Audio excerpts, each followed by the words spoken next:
কেমন আছো সবাই? নিশ্চয়ই পড়াশোনা করছো, ভালো আছো। আচ্ছা, বেশি করে জল খাবে, কারণ এই গরমে কিন্তু হাইড্রেশন এটা কিন্তু মাস্ট, ঠিক আছে? তবেই না ভালো করে পড়াশোনা করতে পারবে। আচ্ছা, গ্যাসের আচরণ, বেশি কথা আমি বলতে চাই না, আমি একেবারে পড়ায় ঢুকে যাচ্ছি, ঠিক আছে?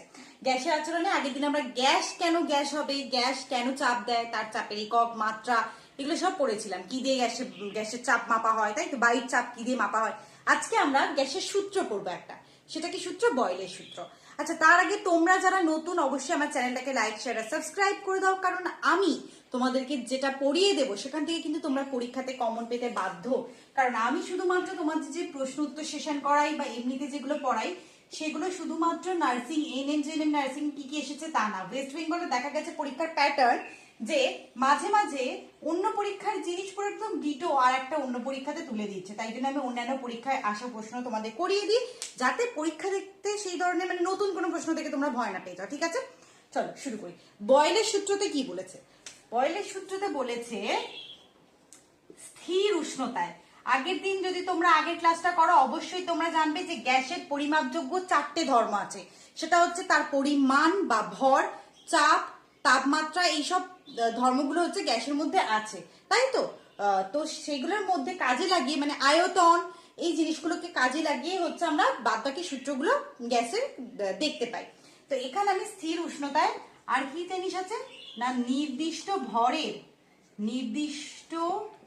ভরের কি না গ্যাসের আয়তন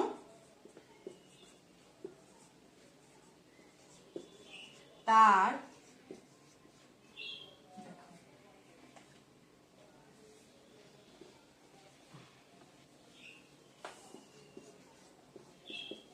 চাপের সঙ্গে ব্যস্তানুপাতে পরিবর্তিত হয়। বুঝে গেছো? অবশ্যই সেটা ইনভার্সলি প্রপোর্শনাল, তাই তো? পরিবর্তিত হয়। তো আমি ধরে নিই উষ্ণতা স্থির। যদি তোমাদের প্রশ্ন আসতে পারে বয়েলের সূত্রতে কনস্ট্যান্ট কি কি, তাহলে কি কি কনস্ট্যান্ট না, স্থির উষ্ণতায়, তার মানে টেম্পারেচার কনস্ট্যান্ট। তাহলে বয়েলের সূত্রের ধ্রুবক কি? আর একটা কি, নির্দিষ্ট ভর, মানে মাস কনস্ট্যান্ট। আচ্ছা, আর একটা জিনিস ধরে নি, এখানে ধরে নি গ্যাসের আয়তন কত, আয়তন হচ্ছে ভি, আর চাপ কত, চাপ ধরে নি পি, তাহলে ভি প্রপোর্শনাল টু 1/p।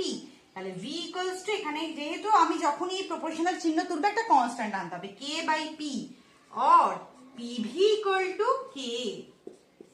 আচ্ছা, এই যে কে এর ভ্যালু, এটা ডিপেন্ড অন কি, টেম্পারেচার আর মাস, কারণ এই দুটো কনস্ট্যান্ট, তাই জন্য কে এর value depends on temperature and mass. মনে থাকবে কে এর ভ্যালু কার উপর নির্ভর করে, এইটা একদম ছক করে পড়বে, ভুলে যাবে না কিন্তু।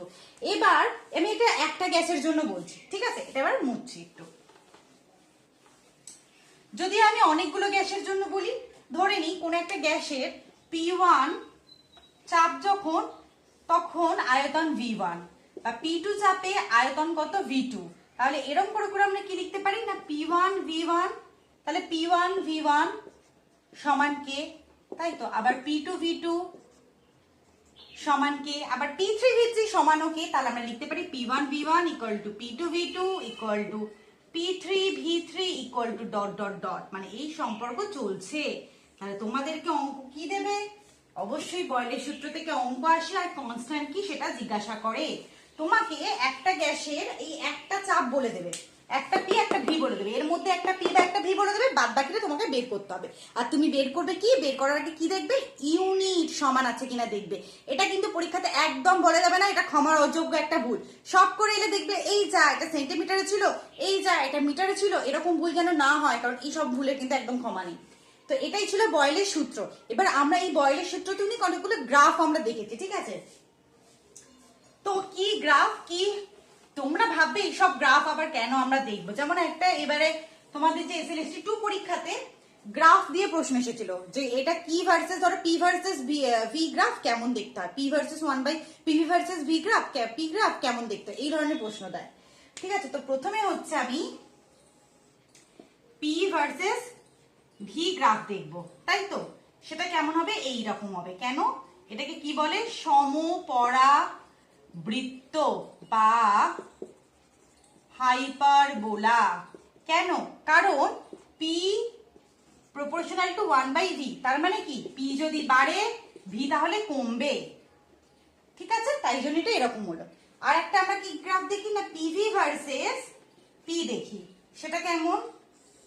সেটা হবে এরকম, কারণ পি এর যাই মানই থাকুক তার ক্ষেত্রে কি হবে, এখানে তোমার পিভি থাকবে আর এখানে হবে পি, এইটা। কারণ তার ক্ষেত্রে তোমার পি এর যে কোনো মানের জন্য পিভি কনস্ট্যান্ট হবে। আরো একটা গ্রাফ আমরা দেখতে পাই, সেটা হচ্ছে পি ভার্সেস 1/v। সেটা কিরকম হবে বলো তো? এই বরাবর। কেন?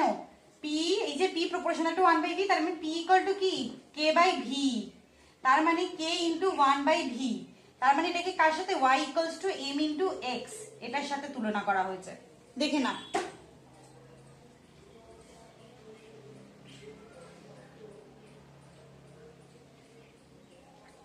এই তিনটে গ্রাফ কিন্তু একদমই ইম্পর্টেন্ট।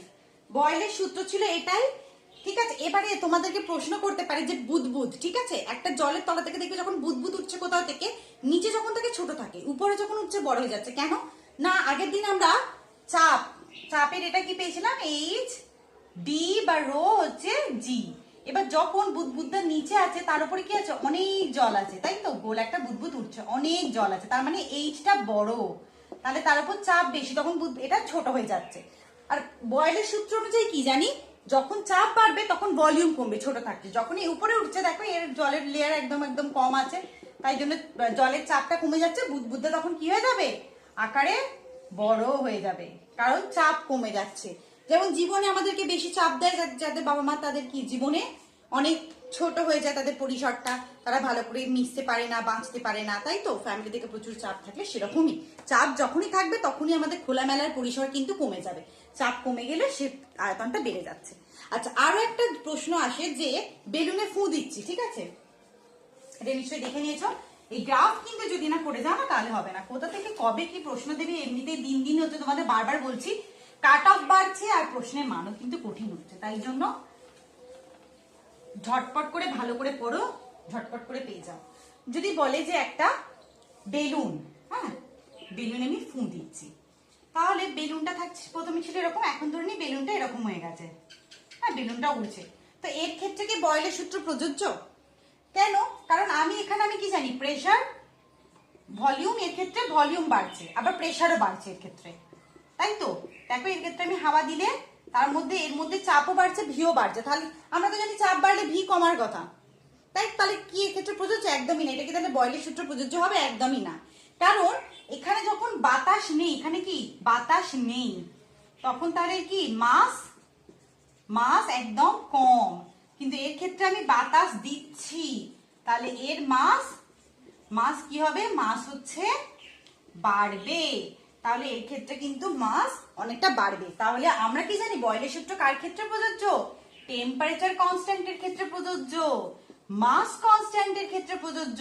কিন্তু এখানে তো টেম্পারেচারটা ব্যাপারটা কিছু নেই, কিন্তু মাসটা তো কনস্ট্যান্ট হচ্ছে না, তাই জন্য এর ক্ষেত্রে বয়েলের সূত্র প্রযোজ্য নয়। বোঝা গেল? তাহলে তোমাকে একটা দিয়ে দেবে যে কোথায় বয়েলের, এখানে কি বয়েলের সূত্র প্রযোজ্য হচ্ছে, হ্যাঁ হচ্ছে বা হচ্ছে না, বা এরকম বিভিন্ন কন্ডিশন দিয়ে দেবে, তখন কিন্তু ভালো করে করবে। বয়েলের সূত্র থেকে একটা অঙ্ক করে নিই, চলো। বুঝে গেছো তো বয়েলের সূত্র? এবার পরীক্ষা এলে করতে পারবে তো, নাকি সেখানে গিয়ে তুমি মনে করবে যে কি খালি বেলুনে হাওয়া দেওয়ার কথা পড়েছে আর কিছু পড়িনি বয়েলের সূত্রতে? এরকম করো না। দেখো প্রশ্নটা বলছে একটা বেলুনে, বেলুন না প্রচুর পছন্দ এদের, জানো, বেলুনে হাওয়া দেওয়াটা এদের প্রচুর পছন্দ, সব অঙ্গতে এইটাই দেয়। কি বলছে, একটি বেলুনে 95 সেন্টিমিটার পারদের চাপে 95 সেন্টিমিটার পারদের চাপে 0.8 লিটার বাতাস ভরা আছে, 0.8 লিটার বাতাস আছে, ঠিক আছে। এরপর বলছে চাপ যদি আমি কমিয়ে নিই, তার মানে যদি 76 সেমি করি, ঠিক আছে, তাহলে এখন বেলুনের আয়তন কত হবে?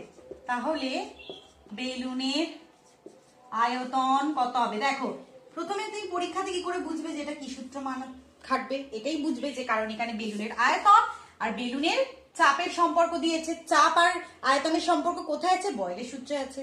তাহলে বয়েলের সূত্র লাগাতে হবে। বয়েলের সূত্র কি না, পিভি ইকুয়াল টু কি, P1 V1 equal to P2 V2। এই সবই আমি বললাম যেটা দিয়ে প্রশ্ন দেয়। P1 কত সব টুকে নেবে আগে, এইভাবে এই সাইডে সব আগে লিখে নেবে কি কি দিয়েছে। 95 সেন্টিমিটার ইউনিট দেখবে। হ্যাঁ, V1 হচ্ছে 0.8 লিটার, P2 কত 76 সেন্টিমিটার, V2 কত অবশ্যই লিটারে বেরোবে। দেখো এরো সেমি দিয়েছে, এও লিটারে বেরোবে, কোনো কনভার্সন করতে হবে না। তাহলে P1 হচ্ছে 95, V1 0.8 সমান 76 সেমি ইন্টু V2 কত না বলো, V2 কত?